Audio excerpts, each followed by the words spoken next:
Neil Hamilton. Diolch yn fawr iawn, Llywelyn. Well, the rather sour and dystopian speeches that we heard earlier on in this debate from the First Minister and from the leader of Plaid Cymru confirm them as the enemies of democracy, because neither of them has actually ever accepted the result of the referendum in 2016, when the people of Wales, as well as the people of the United Kingdom, voted to leave the EU, and they've done everything they possibly could in the 4.5 years since then to try to sabotage the entire process and to reverse the result. Without another referendum, indeed, it's the ultimate position to which they have come. And you know, Dawn Bowden made the important point, although she didn't seem to understand it, that sovereignty is what this is all about. That is the whole point. That's what the people voted for in 2016, to restore Britain's sovereign independence as a nation.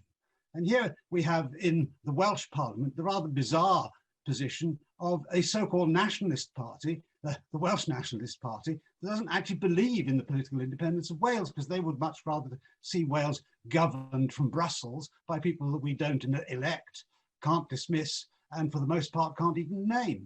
Whereas now, as a result of this deal, taking us further along the road to the recovery of our national independence as a United Kingdom, we will be able to throw out those who make our laws if we don't like what they've done.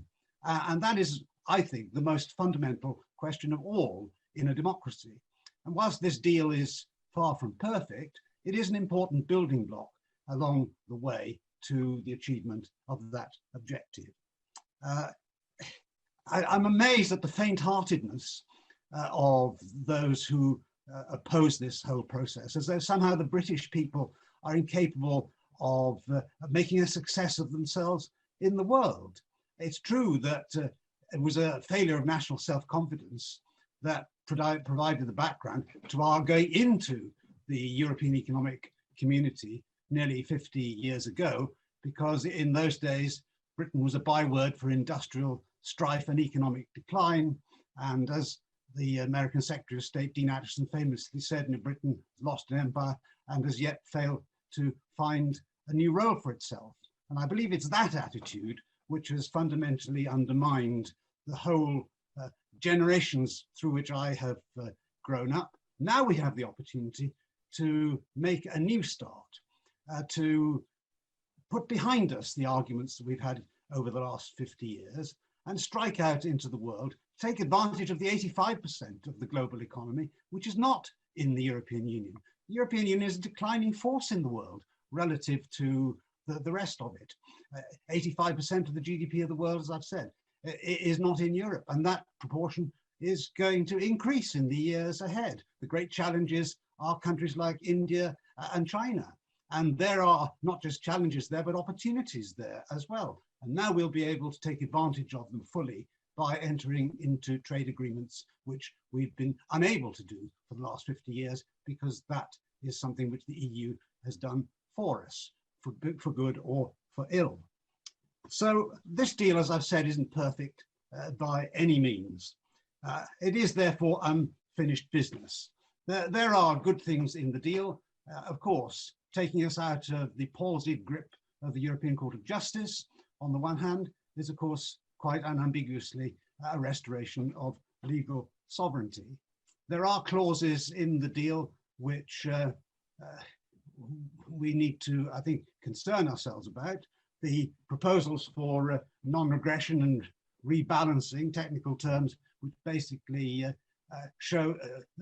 require us, if we diverge from the standards of regulation which the EU adopts, to consider whether there might be trade or investment impacts, which might lead to some kind of retaliatory action. In those areas, I think that it's likely that the United Kingdom government will not be bold enough to take advantage of the opportunities that our new freedoms give us. Divergence is what it's all about for me. The opportunity to be nimbler in the world, to be more competitive with the rest of the world than we would be inside the EU. These are the opportunities that we need to grasp and see them in a positive light.